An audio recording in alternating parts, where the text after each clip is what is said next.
আজকে তাহলে আমরা প্রিসিপিটেশন স্টার্ট করি। প্রিসিপিটেশন কি বলতো?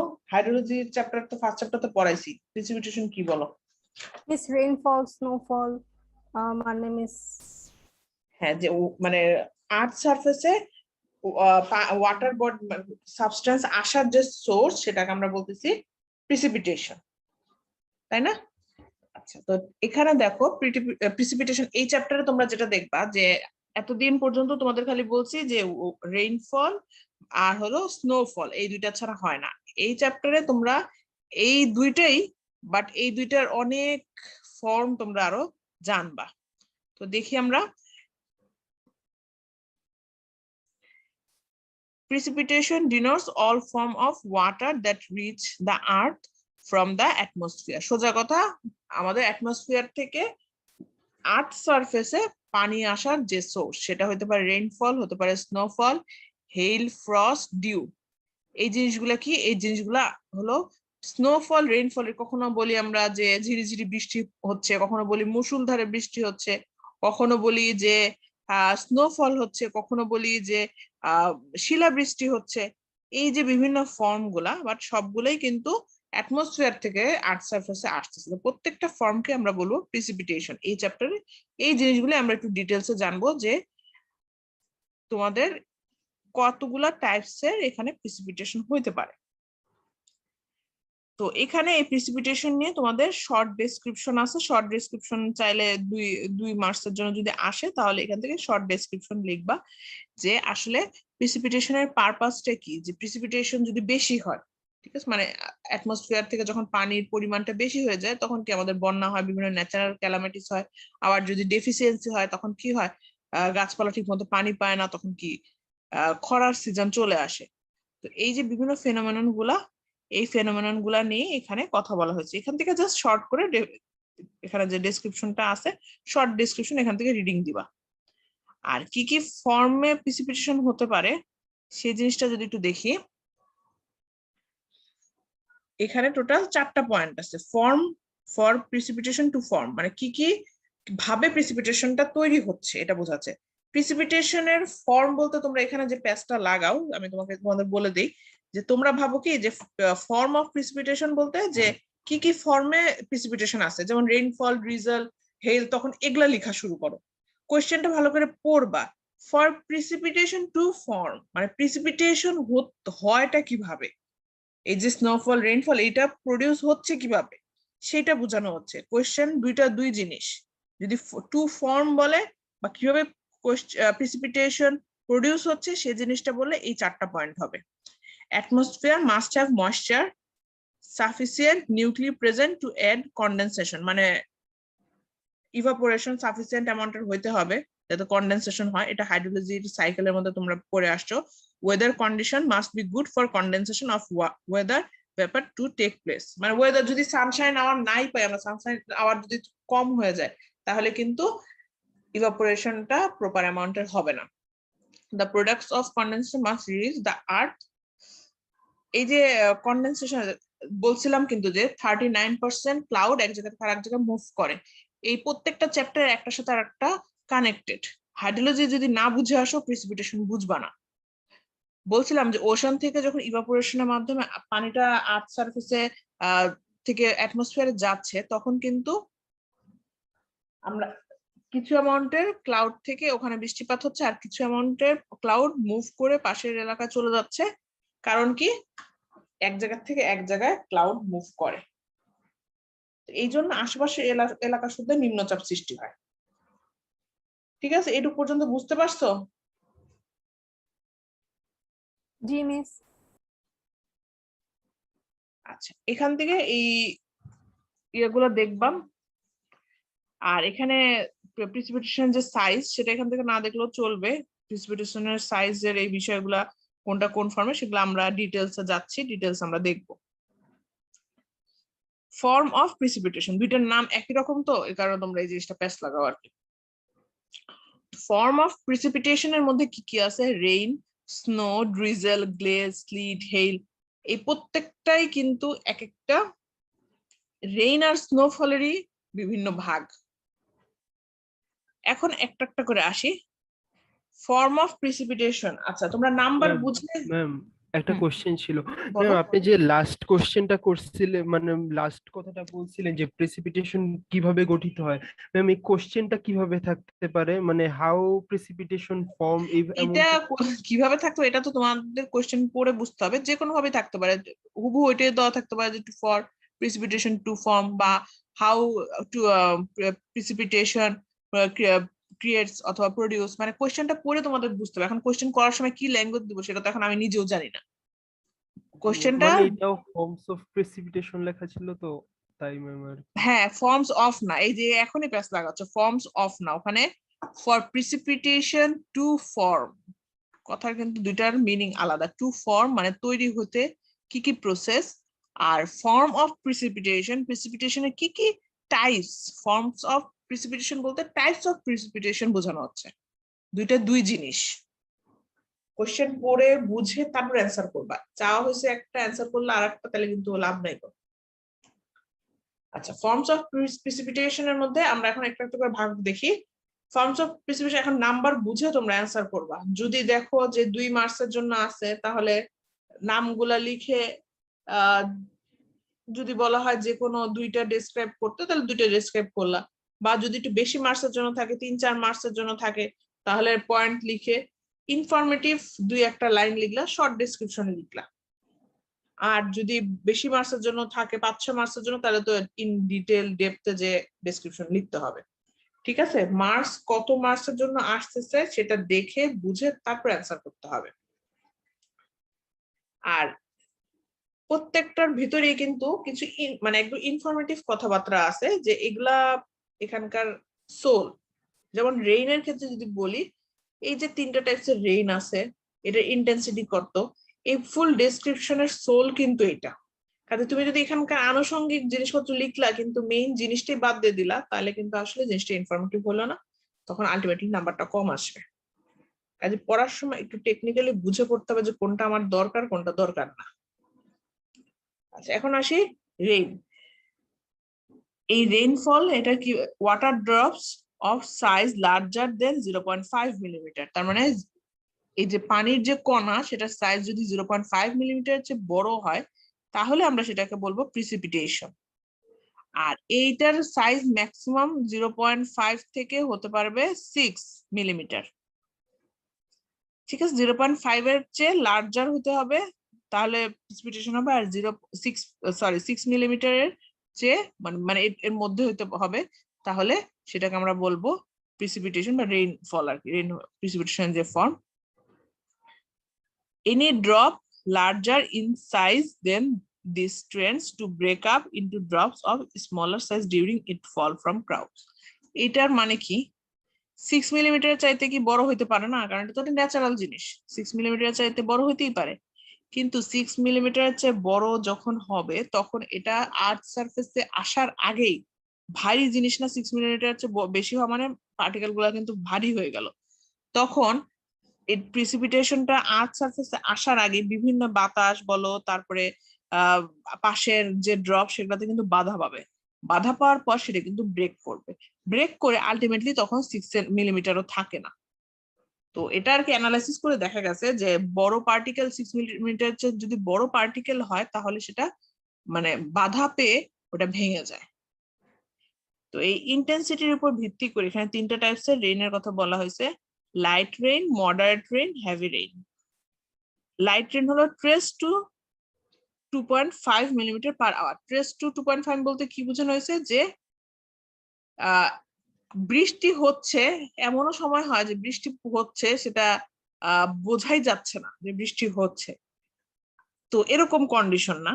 ট্রেস হলো যে তুমি বুঝতে পারতেছো যে হ্যাঁ বৃষ্টি পড়তেছে, চোখে দেখা যাচ্ছে বা ফিল করা যাচ্ছে, যে হ্যাঁ তুমি ছাদে দাঁড়ায় আছো, তুমি বুঝতেছো যে হ্যাঁ বৃষ্টি হচ্ছে, বাট হয়তো বা দেখতে পাচ্ছ না সানশাইনের কারণে। তো এইরকম কন্ডিশন যে হ্যাঁ বোঝা যাচ্ছে, ট্রেস করার মতো। মডারেট রেইন হলে 2.5 থেকে 7.5, হেভি রেইন 7.5 এর চেয়ে বেশি হলে। বাট এটা কিন্তু ইন্টেন্সিটি, এখানে আবার প্যাচ লাগাও যেটা তোমরা, যে 7.5 মিলিমিটার পার আওয়ার, আপনি বললেন যে 6 মিলিমিটারের চেয়ে হওয়া যাবে না, এটা কিন্তু ইন্টেন্সিটি আর এটা হলো সাইজ, দুইটা দুই জিনিস, এখানে এটা মিলাই ফেলো না।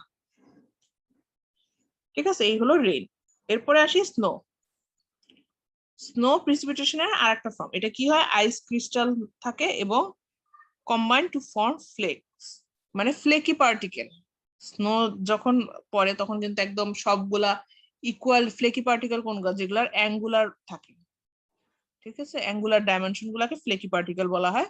যে যখন বৃষ্টি পড়তেছে, সরি স্নোফল যখন হচ্ছে, তখন কিন্তু ফিক্স কোন শেপে কিন্তু স্নোফল হয়। বৃষ্টির পানি যখন যে একটা, ঠিক আছে, আমরা একটা শেপ জানি, কিন্তু স্নোফলের ক্ষেত্রে কিন্তু এরকম কোনো ফিক্স কোনো শেপ থাকে না। এবং দেখবা যে মাটিতে যখন পড়ে এরকম তখন পিক তৈরি হয়, দেখছো না, বিভিন্ন মুভি টুভিতে দেখা যায় এরকম পিক তৈরি হয়। তো এই জিনিসগুলোকে আমরা বলতেছি স্নো। এবং এটার ইনিশিয়াল ডেন্সিটি কতটুকু ভ্যারি করে, 0.06 থেকে 0.15 গ্রাম পার সেন্টিমিটার, এবং এভারেজ ডেন্সিটি 0.1 গ্রাম পার সেন্টিমিটার। এরপর আসি ড্রিজেল।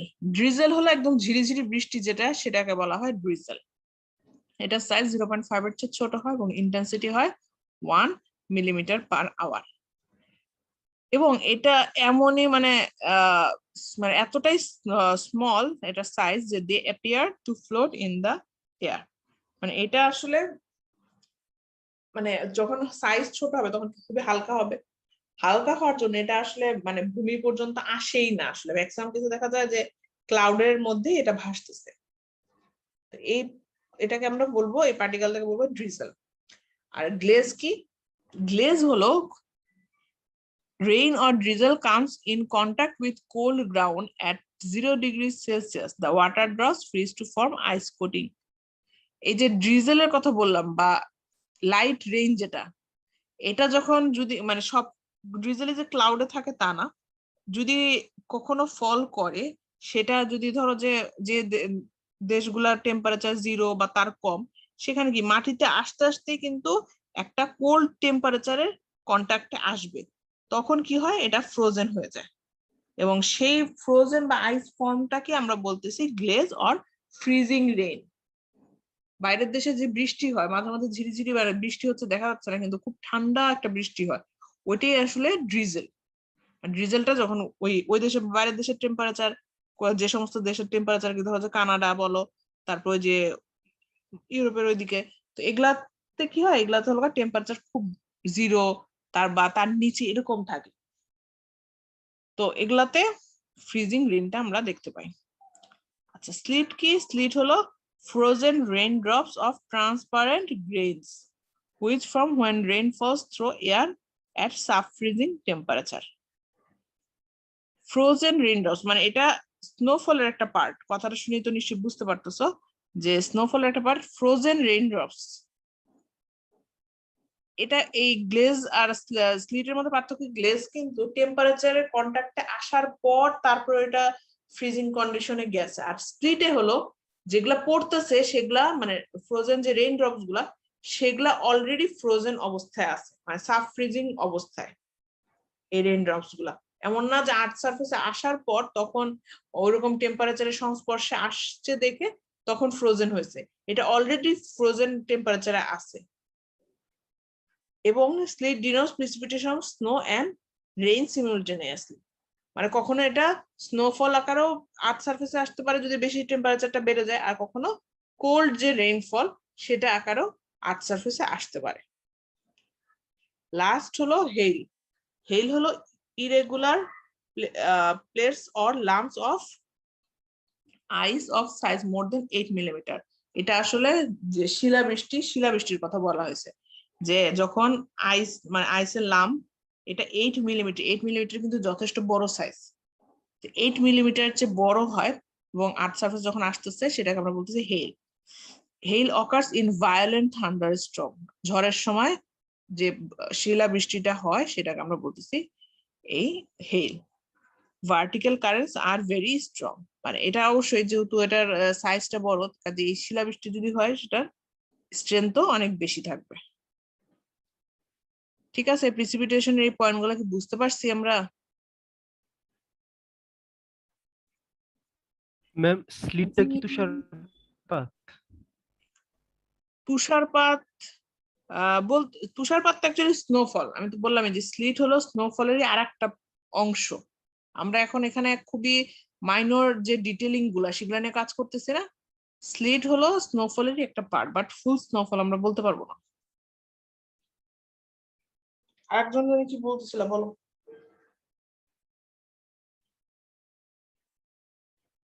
আচ্ছা, তাহলে আমরা নেক্সট যাই। ওয়েদার সিস্টেম ফর প্রিসিপিটেশন, বলছিলাম না যে তোমাদের ওয়েদার হাইড্রোলজি সাইক্লোন এই জিনিসগুলো যেগুলো পড়ছিল সেগুলো তোমরা প্রিসিপিটেশনও পাবা। তো এখানে দেখো weather system of precipitation for the formation of clouds and subsequent precipitation is necessary that the moist air masses cool to form condense. তো এখানে আসলে ইভাপোরেশনের বিষয়টা বলা হয়েছে যে ইভাপোরেশনের সময় যখন অ্যাটমসফিয়ারে ওয়াটার পার্টিকেল গুলা ব্যাক করে তখন কি কন্ডিশনে যাচ্ছে, কি কন্ডিশনে কন্ডেন্স হচ্ছে, এই জিনিসটা ডিপেন্ড করে। যদি কোল্ড এয়ার ওয়ার্ম এয়ার দুটো একসাথে হয় তাহলে সাইক্লোন, যেমন এক্সট্রা ট্রপিক্যাল সাইক্লোন ফর্ম করবে। আবার যদি দেখি যে না ওশানের উপরে টেম্পারেচারটা মোটামুটি ভালোই, তাহলে সেই ক্ষেত্রে নর্মাল ট্রপিক্যাল যে সাইক্লোন সেটা ফর্ম করে। এই জিনিসগুলো আসলে এই কন্ডেনসেশনের উপর ভিত্তি করে কিছু আমরা ফর্ম পাবো। তো সেটা আমরা একটু দেখি যে ওয়েদার সিস্টেমে কি কি প্রিসিপিটেশনের ফর্ম আছে সেটা একটু দেখি। 1 নাম্বার বলা হচ্ছে ফ্রন্ট। তোমরা ওয়েদার এন্ড হাইড্রোলজি থেকে না পড়ে যদি এখান থেকে, তবে মনে রাখবা যে ফিগার অ্যাড করবা, যেখানে ফিগার পাবা ফিগার অ্যাড করার চেষ্টা করবা যদি আঁকা পসিবল হয়। তোমরা যখন ওয়েদার এন্ড হাইড্রোলজিতে পড়ছিলা শুধুমাত্র এক্সট্রা ট্রপিক্যালের ক্ষেত্রে ফিগার পাইছিলা, বাকি কিন্তু আর কোনটার ক্ষেত্রে ফিগার পাওনি। এখানে ট্রপিক্যাল সাইক্লোনের একটা ফিগার দেওয়া আছে। এই জিনিসটা হ্যাঁ এত ডিটেইলে ধরো যেখানে যে ভ্যালুগুলো আছে সেগুলা দিয়ে দেখানোর কোনো দরকার নেই। তুমি এক্সিস টানো, তার নিচে এই সাইডে লিখো রেডিয়াল ডিসটেন্স, এই সাইডে লিখো প্রেসার, এই সাইডে লিখো উইন্ড স্পিড, দেন এই কোয়ালিটেটিভ যে গ্রাফটা সেটা আঁকো। এখানে ভ্যালুটা এত কিছু তো দরকার নেই, নর্মাল কোয়ালিটেটিভ যে শেপটা সেটা গ্রাফটা এখান থেকে শিখবা। আচ্ছা, তো এখন প্রথম থেকে আসি ফ্রন্ট। এটা ওখানে ছিল ওয়েদার হাইড্রোলজিতে পড়ছিলাম যে front is interface between two distinctive air mass. যখন আমরা এক্সট্রা টপিক্যালে পড়ছিলাম যখন কোল্ড এয়ার মাস এবং ওয়ার্ম এয়ার মাস যখন একসাথে হুইল করে তখন এই দুইটার মাঝখানের যে একটা সারফেস থাকে সেটাকে আমরা বলতেছি ফর্ম। সো ফ্রন্ট এই যেটা আমি অলরেডি বললাম আর কি, ওয়ার্ম এয়ার মাস এবং cold air mass meet together, the warmer air mass is lifted over the colder warm. স্বাভাবিক কোল্ডার এয়ার মাস যেটা ভারী সেটা কিন্তু তুলনামূলক ওয়ার্ম এয়ার মাস হচ্ছে ভারী হবে। তাহলে ভারী যদি হয় তাহলে কিন্তু এটা সমুদ্র পৃষ্ঠ থেকে বেশি উপরে উঠতে পারবে না। তুলনামূলক ভাবে ওয়ার্ম এয়ার মাস যেটা সেটা কিন্তু যথেষ্ট লাইট ওয়েট। টেম্পারেচার যখন বেশি থাকে তখন কি ওটা মানে বাতাসে হালকা হয়ে যায়, তখন এটা আরো উপরের দিকে উঠতে পারে। তো একটার থেকে আরেকটা তখন লিফটেড ওভার করে। ঠিক আছে, এরপর আসি সাইক্লোন। সাইক্লোনের দুইটা টাইপ, আমরা কিন্তু সাইক্লোনের ডেফিনেশন পড়ছিলাম মনে আছে ওয়েদার এন্ড হাইড্রোলজিতে। সাইক্লোন, তারপর tropical cyclone, extra tropical cyclone, এই জিনিসগুলো কিন্তু পড়ছিলাম। সাইক্লোনের ডেফিনেশন এখান থেকেও দেখতে পারো, ওখানে তার সুন্দর করে লেখা আছে, ওখান থেকেও দেখতে পারো তোমরা। এইটা তোমাদের উপরে আমি ছাড়লাম, তোমরা দুইটার মধ্যে থেকে যেটা ভালো, যেটা গুছানো, বা তোমরা নিজেরাও এটা দুইটা নোট একসাথে দেখে বা দুইটা ম্যাটেরিয়াল একসাথে দেখে তোমরা গুছায় লিখতে পারো, তবে জিনিসটা যাতে ইনফরমেটিভ হয়। এবং ফিগার যেখানে আছে অবশ্যই ফিগার অ্যাড করো। Cyclone is a large low pressure reason with circular wind motion. আগে বলছিলাম যে যেখানে লো প্রেসার জেনারেট করে সেখানে কিন্তু সাইক্লোনটা তৈরি হয়। তো দুইটা টাইপসের আছে, ট্রপিক্যাল আর এক্সট্রা ট্রপিক্যাল। ট্রপিক্যাল সাইক্লোনে যাই। আচ্ছা, ট্রপিক্যাল সাইক্লোনের ক্ষেত্রে দেখো এখানে প্রেসার 915 মিটার বার্স এরকম থাকে এবং ইন্টেন্সলি স্ট্রং থাকে। ট্রপিক্যাল সাইক্লোন এই নামকরণটা করা হয়েছে আসলে ইন্ডিয়াতে, ঠিক আছে। এবং এটার নর্মাল যে যতটুকু এরিয়া জুড়ে আর কি সাইক্লোনটা হয় সেটা হলো 100 থেকে 200 কিলোমিটার ইন ডায়ামিটার, ঠিক আছে। এবং নর্দার্ন এটা তো ওখানেই দেখছিলা যে নর্দার্ন হেমিস্ফিয়ারে এন্টি ক্লকওয়াইজ আর সাউদার্ন হেমিস্ফিয়ারে ক্লকওয়াইজ। এটা কিন্তু ওই নোটটাতেই ওয়েদার হাইড্রোলজি লেকচার ম্যাটেরিয়ালটাতেই ছিল। আচ্ছা, তো এখানে centre of the storm called eye, একদম ঘূর্ণিঝড়ের একদম যে মাঝখানে যে ইয়েটা থাকে সেটাকে আমরা বলি আই, এবং এটা 10 থেকে 50 কিলোমিটারের মধ্যে হয়। আচ্ছা, তারপর এখানে বলা আছে ভেরি স্ট্রং বলবো কখন, যদি 200 কিলোমিটার পার আওয়ার হয় উইন্ডি স্পিড, এবং এটা ডিক্রিজ করে গ্র্যাজুয়ালি আউটার এজ থেকে টুয়ার্ডস আউটার। মানে সবচেয়ে বেশি শক্তি তাহলে এই সাইক্লোনের কোথায় আছে, একদম মিডল বা আই যেটাকে আমরা বললাম আই পয়েন্টে সবচেয়ে বেশি আছে, এবং আস্তে আস্তে শক্তিটা ডিক্রিজ করতে করতে আউটার যে সার্কেল সেটাতে চলে যায়। তো এখান থেকে এই ডেসক্রিপশনটা দেখবা, ফিগারটা দেখবা। এখানে আরো আছে যে সামারের সময় কিরকম টাইপস এর এখানে হয়, স্পিড কেমন থাকে, তারপরে উইন্ড অন্যান্য সিজনের সময় নর্মাল সার্কামস্টেন্সে কেমন হয়, এই জিনিসগুলো এখান থেকে তোমরা শর্ট করে ডেসক্রিপশন পড়বা। ঠিক আছে, ইনফরমেটিভ যাতে হয় তোমরা এখান থেকে গুছায় শর্ট করে পড়বা। আচ্ছা, এক্সট্রা ট্রপিক্যাল সাইক্লোন এখানের চেয়ে ওয়েদার এন্ড হাইড্রোলজিতে ভালো আছে। তোমরা ওয়েদার এন্ড হাইড্রোলজি থেকে এই টপিকটা পড়ো, এটা অলরেডি আমি পড়াই ফেলছি, এটা নিয়ে আর কথা বললাম না।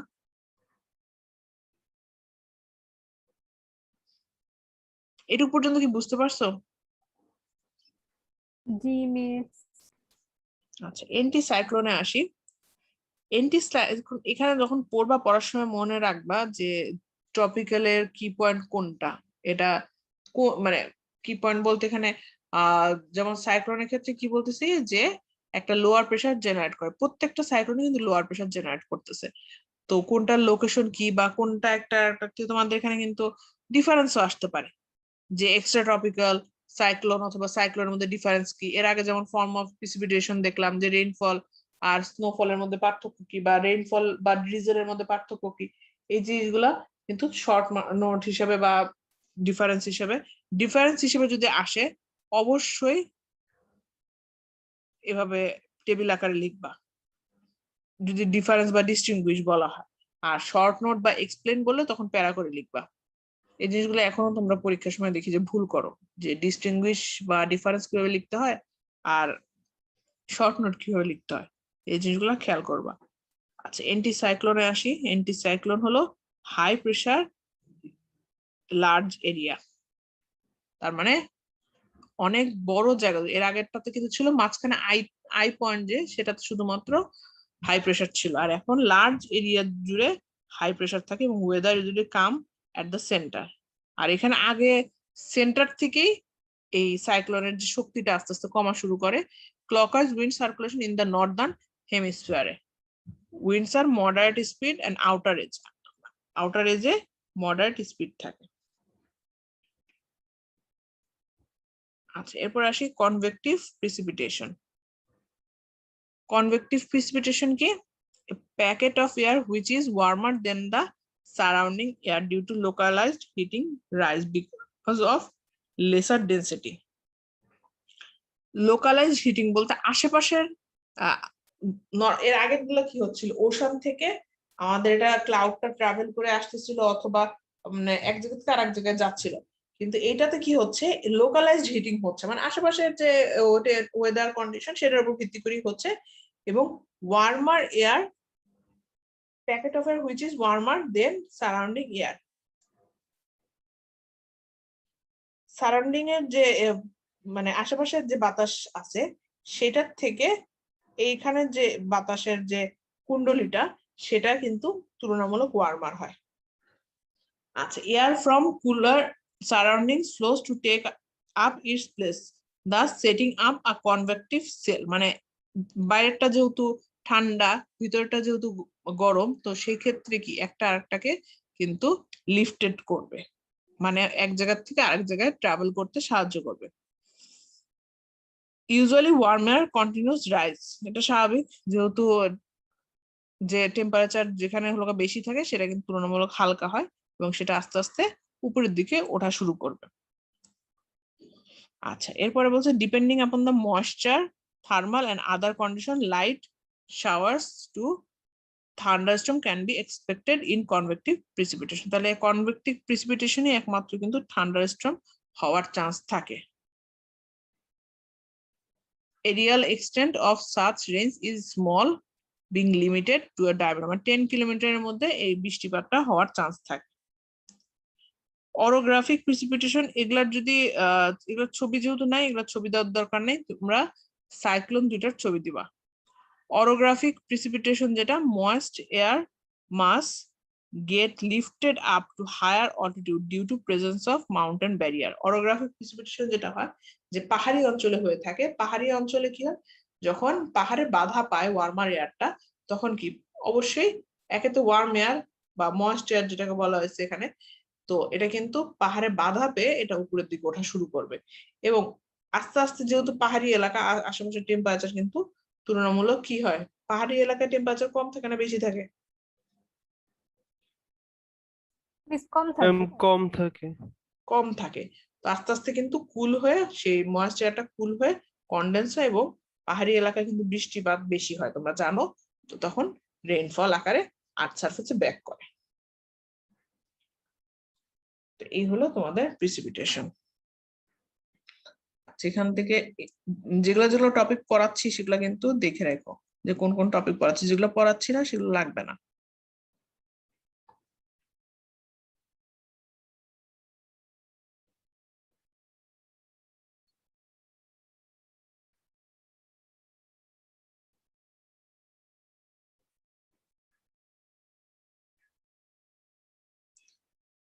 আচ্ছা, এরপরের দিন আমরা আজকে আর যাচ্ছি না, এরপরের দিন আমরা মেজারমেন্ট অফ প্রিসিপিটেশন থেকে আমরা দেখব। ঠিক আছে, মেজারমেন্ট অফ প্রিসিপিটেশন। এখানে টাইপস গুলা দেখবো। চ্যাপ্টারটা অনেক বড় আছে, আমি রেকর্ডিংটা স্টপ করে দিই।